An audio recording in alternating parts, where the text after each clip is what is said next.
Olá, bem-vindos! Eu sou a Roberta e esse é o canal História com Damasco. Hoje eu trouxe uma convidada para a gente bater um papo bem legal sobre poesia e história do Brasil. É, história do Brasil, porque aqui no canal História com Damasco, a gente tem uma playlist só de história do Brasil. E nesse momento, os vídeos que estão rolando por lá estão falando sobre o período colonial. E a Karine, ela é mestre em História do Brasil pela UFRJ. Ela trabalha como P1 de História e Sala de Leitura no município do Rio de Janeiro. Então, ela sabe muita coisa sobre essas histórias.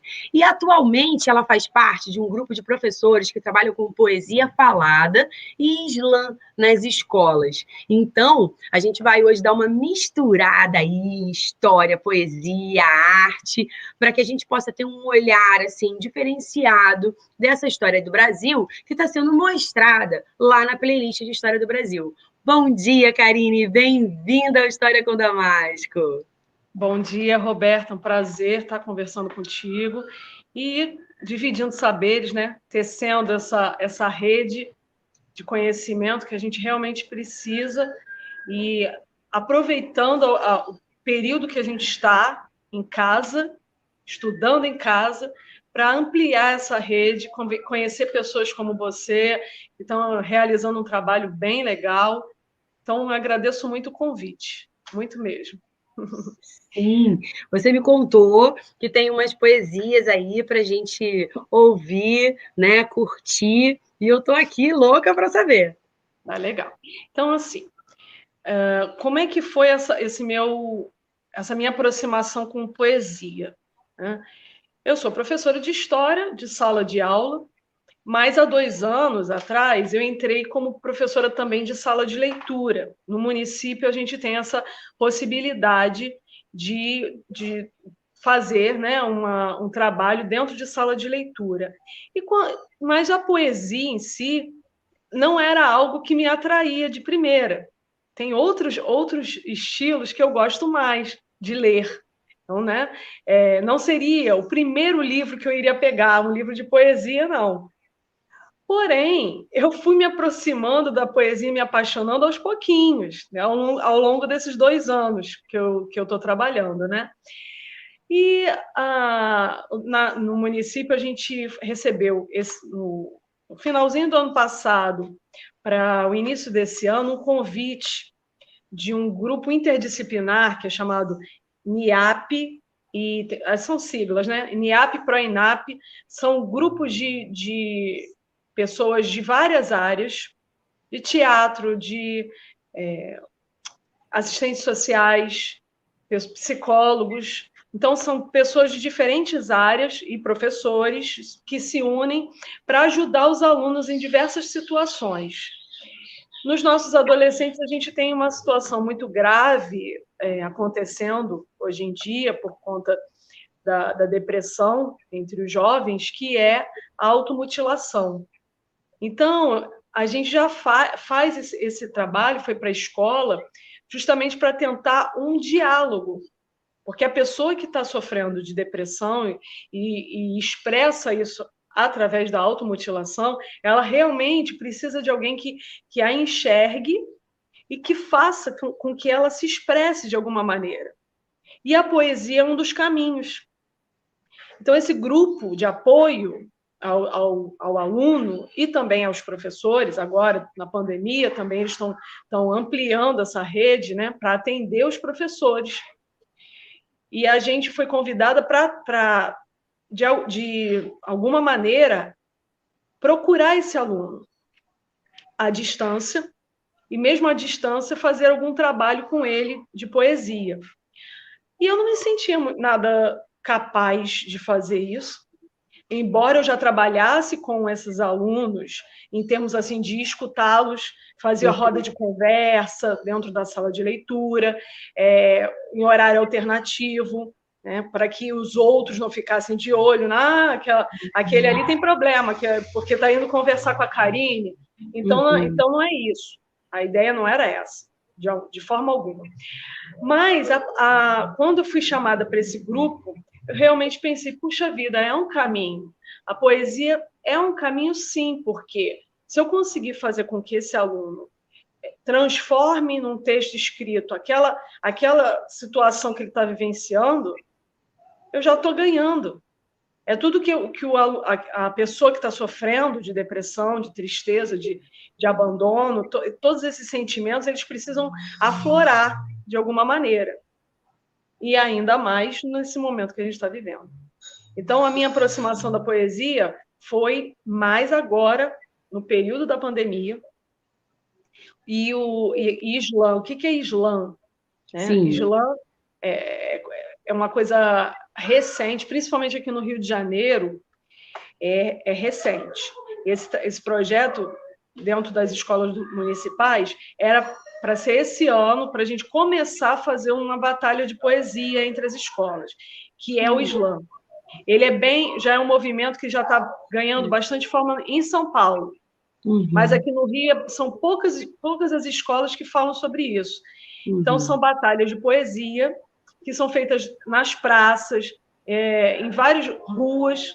Você pega um grupo, é muito legal. É um troço maravilhoso, assim, e mistura poesia com teatro. Por quê?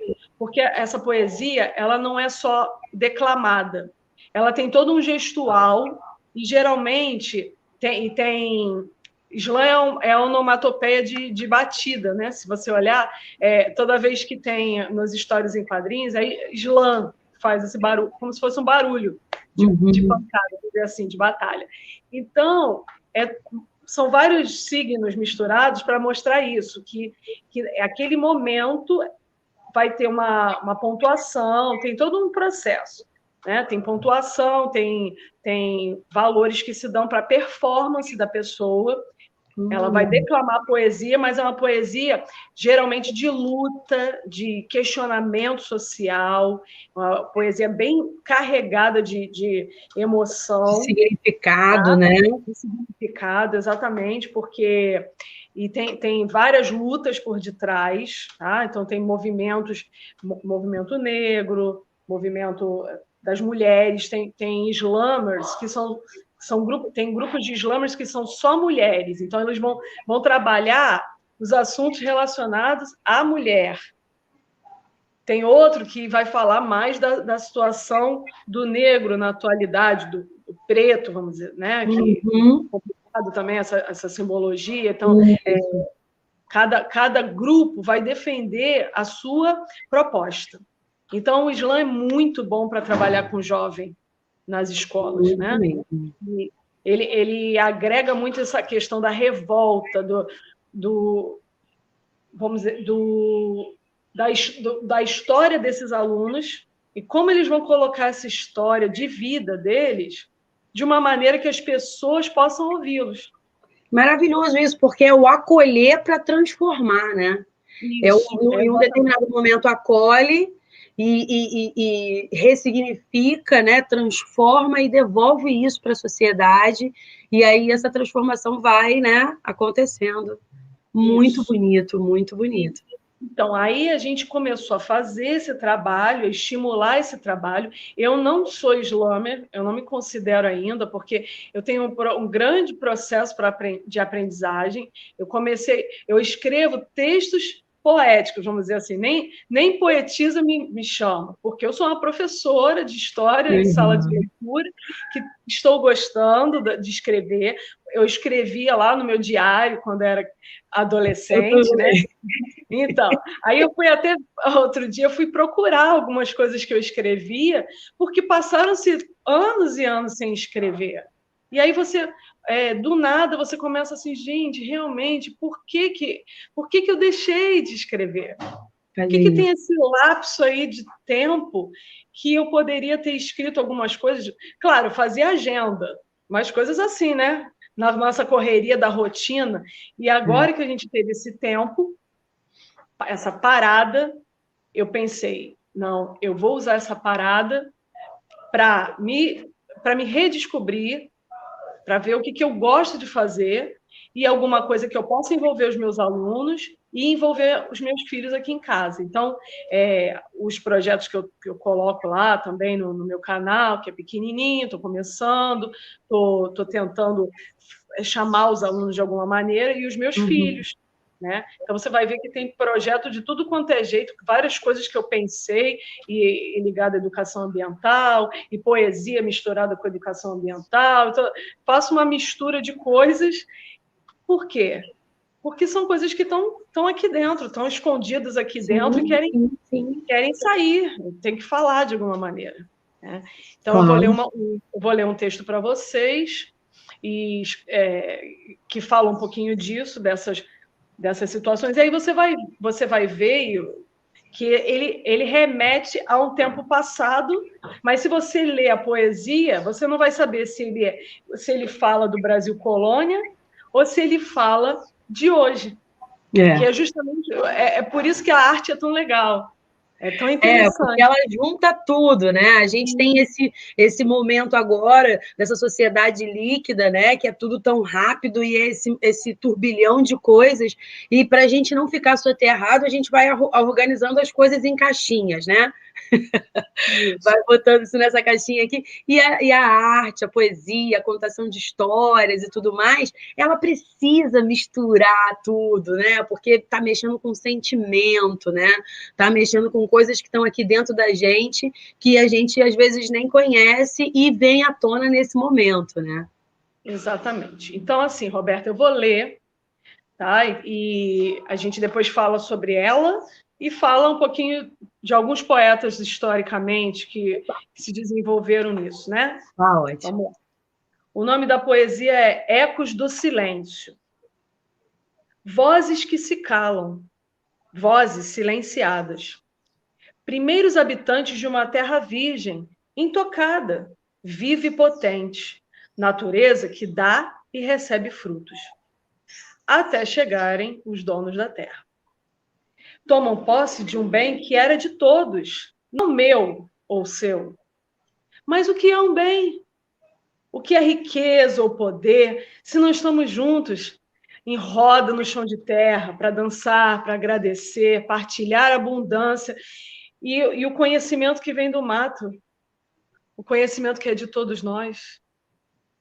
Aquele que ensina o certo ou o errado, pode defini-los? O tempo passa e não cura. A terra morre. A chuva para de cair.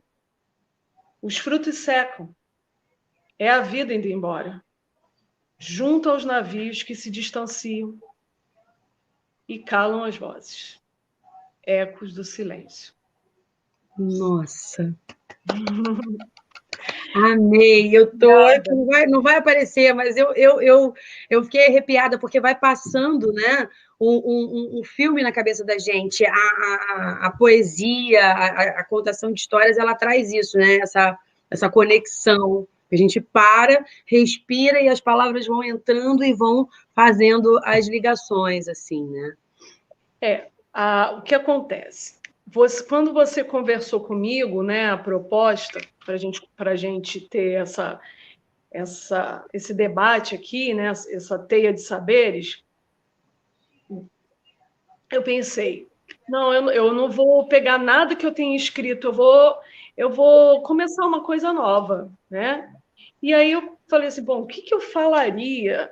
O que eu penso? Eu vou me colocar no lugar de alguém que viveu naquela época, mas eu não sou representante daquela situação, né? Eu não estava lá. Eu, como historiador, eu consigo apenas me debruçar sobre o que aconteceu, mas eu não consigo ter vivido naquele momento. Então, eu precisava de alguma situação que me fizesse ter essa pancada, vamos dizer assim, essa vontade de escrever.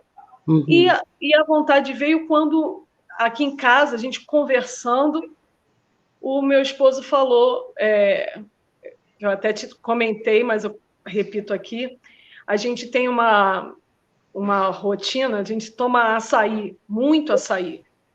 É uma coisa que faz parte aqui da vida familiar, então a gente consome bastante açaí. Pelo menos uma ou duas vezes por dia a gente tem uma refeição com açaí. E aí, por isso, a gente precisava de algum lugar que conseguisse um valor mais em conta, né?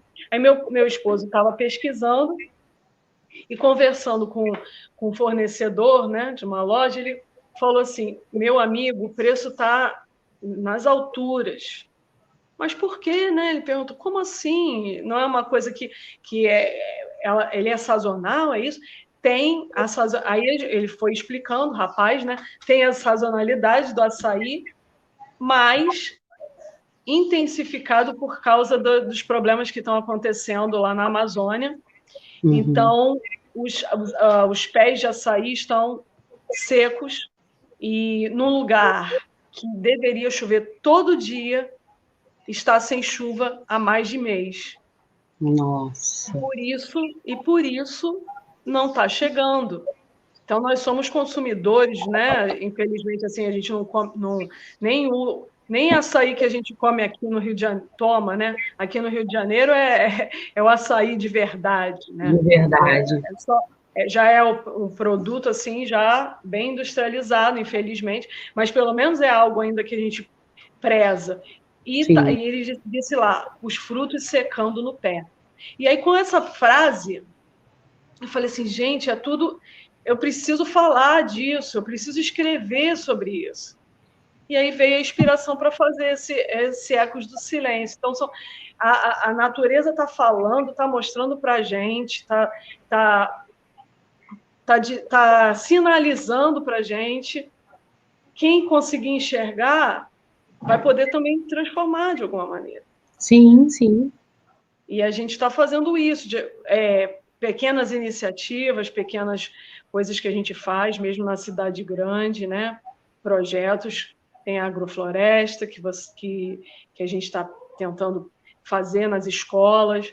A poesia é um caminho para que esse aluno se chegue, vivencie essas situações sociais, enxergue, faça a ligação com o passado. Então, para mim, todas as coisas caminham juntas, não tem separação. Não Sim. posso dizer que eu vou me preparar para uma aula de história, porque nunca vai sair, você nunca vai conseguir falar só de história. Não tem como.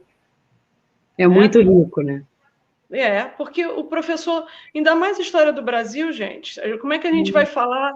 Está tudo ligado, se você observa, continuam levando as nossas riquezas embora, do mesmo jeito que faziam. Que acontecia lá atrás, né?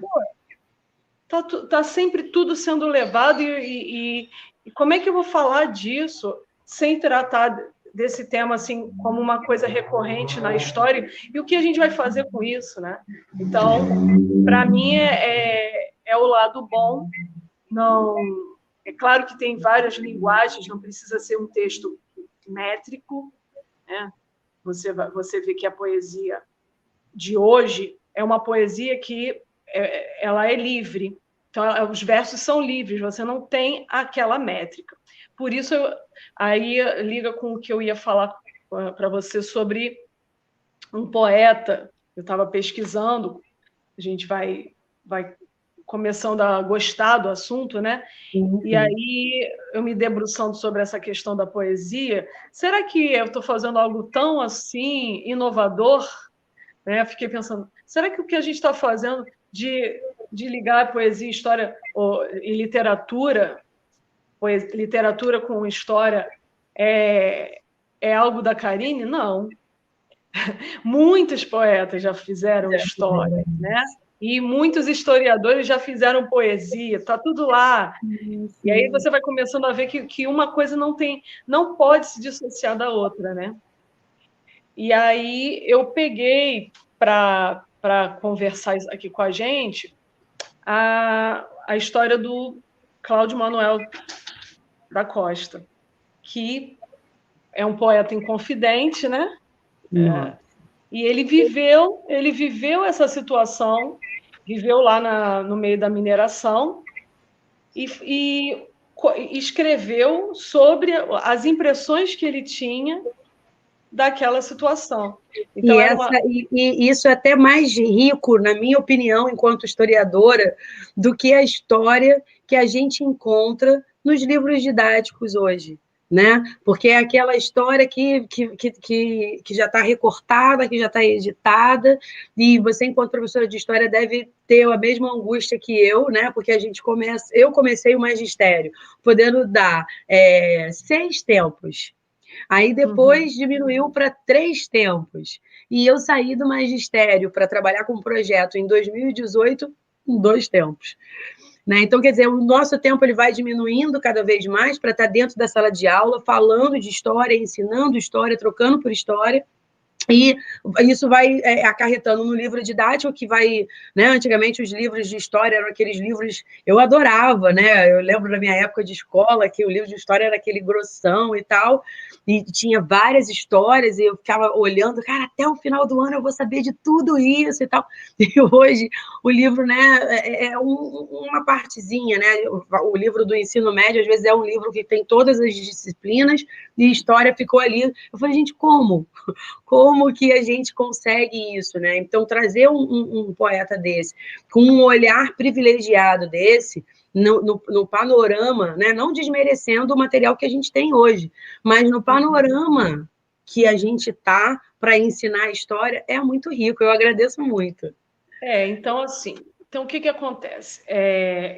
Você falando isso, né? Ao mesmo tempo que eu escuto isso e tenho essa mesma sensação que você, que a gente foi perdendo o nosso espaço, com essa situação que eu tenho observado, de você fazer essa ligação com outras disciplinas, aí você retoma o espaço.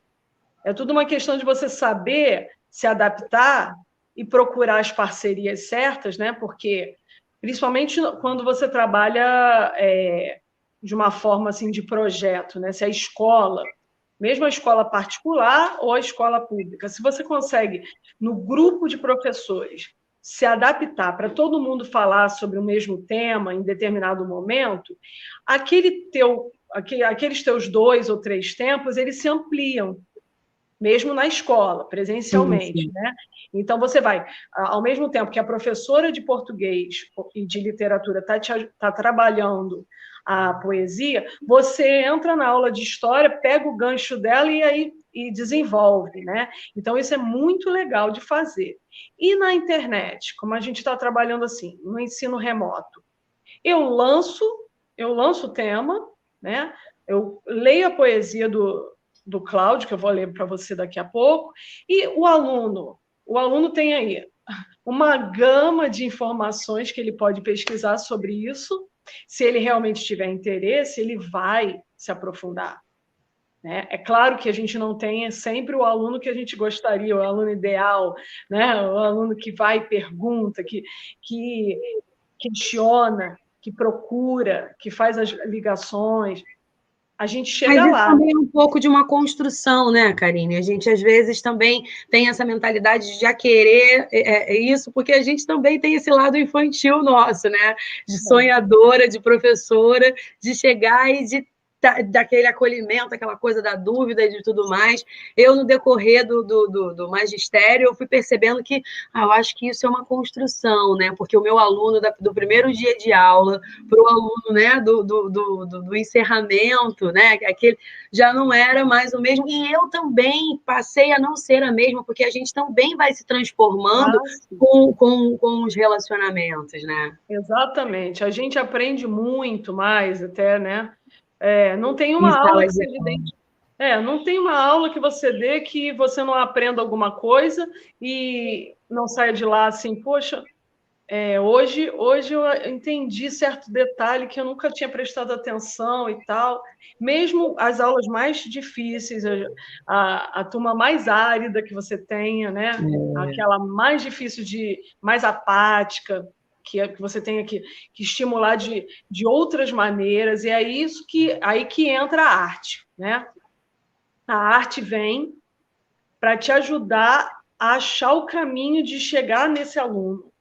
Porque Às vezes é só uma questão de jeito, né? Você vai apresentando coisas diferenciadas, é teatro, é dança, é um desenho, é uma poesia, e aí alguma coisa vai chegar. Cada turma você tem que ir se adaptando, né? Uhum. Então, a gente Alguma está aqui. coisa vai conectar, né? É abrir o leque de possibilidades. Você ser humilde também, o professor ser humilde para enxergar que o seu conhecimento que você aprendeu lá na universidade não está fechado nem um pouquinho. Você não sabe é nada, né? Na realidade, você quando sai, você pode até ter muito conhecimento adquirido assim, o intelectual. Mas quando você chega no primeiro dia de aula, caramba, aquilo tudo cai por terra. Quel, quel, quel, quel. E aí você fica, Porque meu não Deus, eu vou basta ter que ter só o aprender. conhecimento, né, Karine? É como você vai usar isso, né? Como você vai usar Exatamente. esse tesouro que você está carregando ali para dividir? Como que vai ser essa partilha e tudo mais? Exatamente. Então, assim, sobre o Cláudio Manuel da Costa, né? Eu fiquei assim apaixonada pelo jeito dele escrever, porque é exatamente aquilo que eu estava te falando. Se você ler a poesia dele, você isoladamente, sem te dizer que é tal autor, que ele era inconfidente, que ele tinha, que ele estava escrevendo com, com ideias iluministas, com a situação daquele momento, já pensando em como modificar a situação daquela situação que eles estavam vivenciando, como eles poderiam ultrapassá-la. Se você apenas ler a poesia, você pode colocá-la atemporalmente. Né? Então, você vai ver que ela dialoga com os dias de hoje. Ao mesmo tempo, você enxergar que aquela pessoa, aquele poeta, estava imerso no seu tempo e escrever. Ele era um intelectual, mas tudo que acontecia à sua volta o afetava de algum modo, que ele usou a escrita, usou o verso para expressar aquela situação Sim, e lutar contra ela. Foi sim. a arte como um mecanismo de luta. Não é a arte pela arte só, não é só um deslumbramento, mas a arte sendo Foco com utilizada, objetivo, né? como um processo, dentro de um processo de luta. Para Então, por exemplo, transformar. vou ler um pedacinho aqui para gente, tá? Este é Ah, o mas rio. eu acho que quem estiver assistindo vai querer saber de tudo. Acho que tinha que ler tudo. Ah, sim, tá. Então, é um soneto, né? É um Uhum. pedaço de um soneto dele. Então, assim, você tem uma métrica, é algo rebuscado, sim, é diferente do que a gente escreve também hoje, que a métrica é livre. Você vai ver que tem uma métrica, só que ela em si, isoladamente, você vai dizer, ele é um poeta arcadista, né, tal, não sei o quê. Para quê? Para desmerecer? Não. Você tem que entendê-lo como, dentro da métrica dele, dentro de uma escola de pensamento, ele usou o seu conhecimento para defender uma causa. E aí sim ele liga com história, ele faz parte da história. E ele merece ser estudado como dentro da ligação de história e literatura. Né? Então vamos lá, vamos ouvir. Este é o rio, a montanha é esta. Estou lendo aqui do computador. Estes os troncos, estes os rochedos. São estes ainda os mesmos arvoredos. Esta é a mesma rústica floresta. Tudo cheio de horror se manifesta. Rio, montanha, troncos e penedos, que de amor nos suavíssimos enredos foi cena alegre e urna é já funesta. Quão lembrado estou de haver subido aquele monte, e às vezes que baixando, deixei do pranto o vale umedecido. Tudo me está a memória retratando. Tudo me está a memória retratando que da mesma saudade o infame ruído vem as mortas espécies despertando. Bonito, né? Muito, Bonito mesmo, né? muito bonito, muito lindo. Uma sensibilidade de trazer as coisas, né? Muito grande. Você vê assim, aí você, se você quiser usar um trecho desse soneto na sua aula, primeiro, é claro que vai ter um estranhamento, né? Vai ter professora, mas o que é isso que ele está falando? Que palavras são essas? Tem umas palavras aí que eu nunca ouvi falar, professora. Sim, sim. E aí você chega e fala assim, e você fala para o teu aluno, mas é isso mesmo que eu quero. Eu quero que vocês sejam chiques, falem bem, tenham vocabulário, vamos estudar junto? Não tem Uhum. coisa realmente que não é do nosso tempo. Vamos descobrir, né? Porque a história ela tem muito disso, né? Desse olhar investigativo, desse caráter inquisidor, mas por quê? Como foi? Aonde que se falou disso da primeira vez, né? Então, que fica cada vez mais difícil com a gente tendo o material menor, o tempo menor. Então, essas implicações, assim, de repente, né, um poema, uma poesia, uma literatura, às vezes você vai gastar ali um tempo, que na verdade a gente fala gastar, mas está ganhando, né? Curto, e vai trazer aí um leque de possibilidades para a gente investigar, para a gente pesquisar, para a gente aumentar aí a ótica do olhar de conhecimento da própria história, né? Isso. E aí ele estava falando o quê? Ele estava dizendo que a paisagem que ele estava vendo ali em Minas Gerais não era mais aquela que ele tinha visto no passado, e aquilo o afetava de uma maneira tal que ele precisava fazer algo a respeito, né? Tinha que modificar aquela situação. A natureza ali já estava insólita, né? A exploração econômica e social estava causando estragos de uma maneira muito grande, e que ele queria denunciar isso. Então você vê ali, você vê poesia, você vê meio ambiente, você vê história. Você Sim, vê tudo porque relacionado. porque quando Portugal chega aqui, não fica muito satisfeito, né? Quando na primeira poesia que você leu, né, os donos da terra, entre aspas, né? Porque se intitularam Isso, donos. E aí não ficam muito satisfeitos porque não encontram o que eles queriam logo de cara, que era ouro, né? Prata e especiarias que eles estavam buscando nas Índias. Mas quando isso acontece nesse período da mineração, quando se descobre, vem uma quantidade de pessoas absurda para cá que é preciso fazer um decreto. Não, porque senão imagina, e o estrago que né? Nesse período de pandemia, nós que somos moradoras da Ilha do Governador, eu não sei se você percebeu, mas às vezes estava aquele momento mesmo que estava todo mundo dentro de casa mesmo, né? Aquela coisa que a gente só saía para comprar o necessário, e eu sempre dava um jeitinho, tem que ir no mercado, tem que ir numa farmácia, tem que ir na rua, eu dava um jeitinho de passar pela orla, só para dar um oi. E quão limpa estava a orla. A água estava transparente e vários caranguejinhos andando, etc. e tal, coisa que eu nunca tinha visto. Por quê? Porque a gente, né, a população que estava ali poluindo e etc. e tal, sem essa consciência, estava em casa.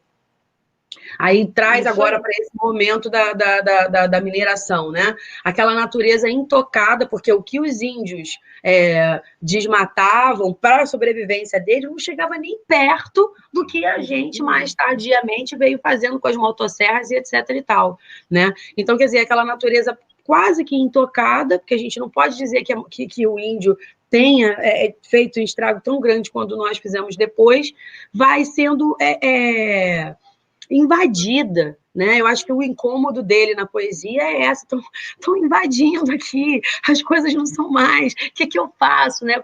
E poder pegar numa caneta e num papel e trazer isso para a gente. E olha quanto tempo se passou e a gente pode pegar isso ainda como ferramenta de uma nova consciência, né? É isso aí.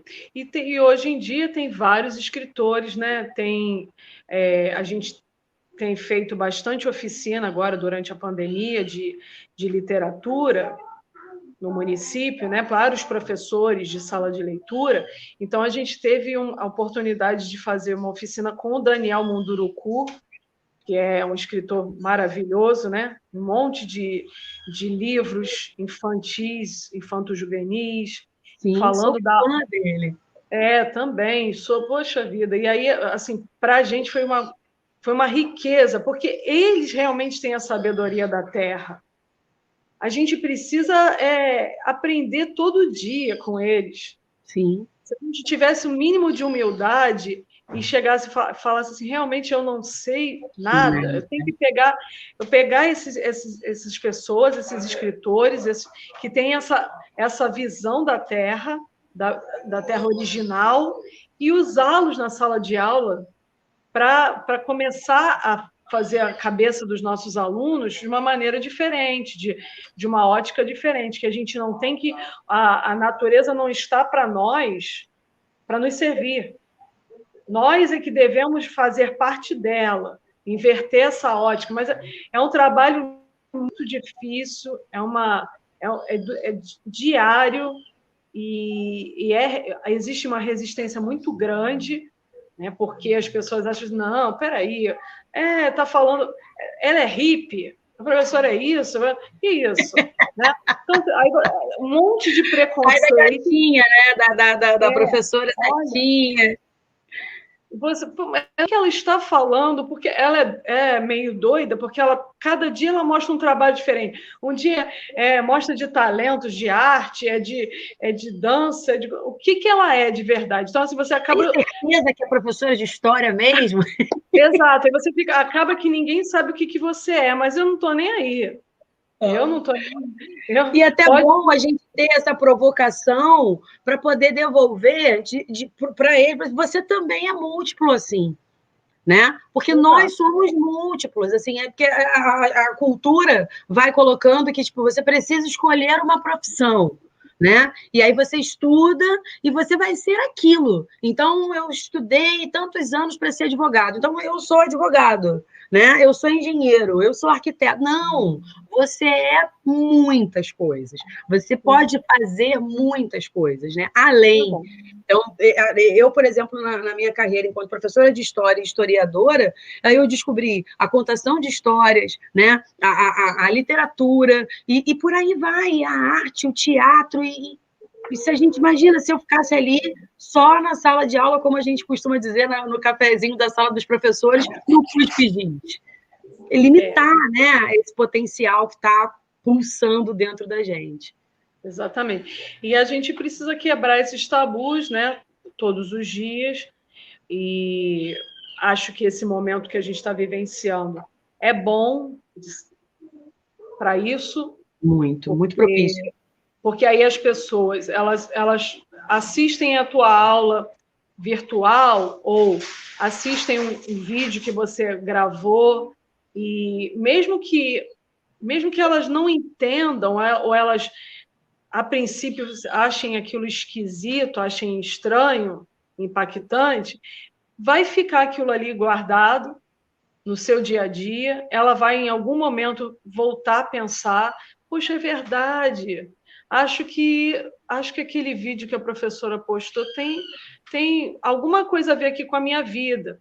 Outro dia aconteceu um negócio muito legal, uma aluninha minha do 6º ano passou... Eu fiz alguns vídeos de educação ambiental, né? E incentivando para eles fazerem hortas em pequenos espaços, né? Na varanda, onde fosse, na sua casa. Já que a gente estava em casa, vamos cuidar da terra um pouquinho? Uhum. A gente não pode fazer grandes plantações, nós não temos terra, mas a gente pode fazer em pequenos vasos, ou potinhos de plástico, reaproveitando. Reaproveitar, menos um que vai para a Bahia. Isso aqui em casa foi muito válido, porque eu tenho 3 filhos, né? 3, em idades assim diferentes. E aí eu queria envolvê-los também em alguma coisa que a gente fizesse juntos. E eles agora ficam assim, mãe, você agora já estão me ensinando. Você não regou essa planta direito, ou então você não fez essa muda desse jeito. Aí eu assim, maravilhoso. Às vezes eu fico com raiva até, né? Eu fico assim, pô, não é possível, acabei de ensinar e já estão me ensinando. Não, é porque eu olhei na internet, eu olhei ali os vídeos da internet, mãe, e agora é desse jeito. Eu falei, tá bom, entendi. Mas você tem que ser humilde, né? Botar também sim. A sua figura de mãe um pouquinho. Baixar um pouco a bola, Então, e aí a minha aluna foi fazer acho que era um passeio da igreja, alguma coisa assim que ela saiu aqui da onde ela mora, na ilha, e foi para um lugar de mato, né? Que ela subiu lá uma montanha, isso aqui. Aí me manda a foto. Professora, no pessoal, né? No meu zap pessoal, professora, eu estou mandando essa foto aqui porque quando eu cheguei nesse lugar e vi essa paisagem maravilhosa, eu lembrei da senhora. Eu falei assim, a minha professora Karine vai amar essa foto, então vou mandar para ela. Aí ela pediu para tirar a foto dela com o mato atrás e tal, e mandou para mim. Aquele dia assim, eu falei, ganhei São coisas que nenhum dinheiro paga, né, cara? Não paga, porque ela lembrou de mim lá no meio do passeio dela, né? Aí eu assim, caramba, que bom. Quão significativa está sendo as aulas, essa troca de saberes. Você nem sabe a sementinha que você está plantando. Mas está lá, você joga na terra, se vai vingar, se não vai vingar, se vai florir, se não vai florir, já não é mais com você. O seu papel é de preparar a terra, colocar a semente e esperar, né? E aí e vem coisas muito surpreendentes dos alunos, né? Eu costumo dizer que eles são extraordinários. Eu sempre falo para eles, queridos, vocês são extraordinários e surpreendentes, porque às vezes é um bilhetinho na prova, né? É um lembrete desse, de que a gente vai falando assim, gente, nem que eu trabalhasse uma vida inteira, eu conseguiria pagar a emoção, a alegria e a satisfação de um retorno desse. E a gente está chegando ao final do nosso eu só lembrei de uma coisa assim, ligando mais com poesia, né? Tá lá, depois eu vou falar, tá lá no meu canal, texto coletivo que a gente conseguiu fazer sobre ser criança, né? Agora Sim, eu assisti no seu canal, fiquei. Como é que foi feito? Foi assim, eu lancei no dia nos grupos de zap dos alunos, eu falei assim, gente, não custa muito não, eu só quero uma frasezinha de vocês, porque eles têm, infelizmente, alguns têm autoestima baixa, então eles acham que não vão conseguir escrever. Né? Então, assim, você não pode dizer, eu quero que vocês façam um texto sobre o que é ser criança, porque não vai sair. Não vai conseguir sair. Às vezes um consegue. Mas, assim, eu queria fazer uma coisa que fosse que todos se enxergassem juntos, né?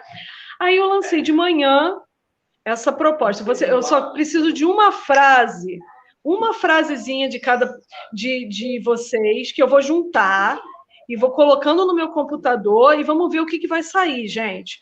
Aí toda hora no decorrer do dia eu falava assim, aí eu pegava um texto que alguém do 7º ano colocou, jogava nas outras turmas, fui trabalhando assim, deu trabalho. Passei o dia inteiro repassando mensagem no zap, o dia inteiro, para que eles vissem o texto do outro. Eu falei, estou colocando, gente, está saindo, hein? Está fluindo. E depois, no final, deu um texto de 3 páginas no computador. Foi lindo, e os desenhos, assim, é uma coisa que atingiu, é um vídeo que atingiu todos os sentidos, pelo menos os meus, assim. Bem, a gente está chegando no final, né, do nosso bate-papo, e assim, foi delicioso, espero que a gente possa fazer isso outras vezes, né, em outros períodos da história, quando a playlist estiver caminhando mais para o Brasil Império, República, que a gente possa voltar para trazer outros pontos de vista, outros olhares. E queria aproveitar esses minutinhos finais para você falar para a gente do seu canal, como que a gente acessa, como que a gente conhece melhor o seu trabalho, né? Para aumentar aí essa gama de saberes. Uhum. Então, o meu canal no Instagram é carine.dull, D-U-L-L, né? Tudo minúsculo. Você vai colocar depois lá no. Vai estar tudo na descrição. E o canal no YouTube também. Eu botei tudo o mesmo nome para facilitar, mas no YouTube é Carine Dull, História e Histórias. Porque é justamente para falar disso, né? Que a gente tem a oficial e tem as histórias por trás. As histórias de vida da gente que influenciam na nossa maneira de enxergar a história. É isso. E espero que vocês gostem, dá uma olhada lá nas coisas que eu coloquei. Eu já sou fã, já me inscrevi, já compartilhei, já comentei. Assim, tá bom, obrigada, é isso mesmo. Muito legal, muito gostoso. Eu gostei demais de ter conhecido também o seu canal, sua proposta, acho que a gente se liga. Sim. Juntos somos mais fortes, né? Então, assim, se a gente ficar ali reclamando, porque acabou o tempo, porque tá pouco isso, porque tá ruim aqui, não vamos sair do lugar. O lamuriento não progride, né? Então a gente se junta e aí 2 cabeças, 3 cabeças, 4 cabeças pensam melhor do que uma e a gente acha várias soluções, às vezes, né? Quando tá todo mundo junto e ali imbuído. Então é isso. Um beijo enorme e até a próxima. Muito bom conversar contigo, tá, Roberto? Um beijo grande.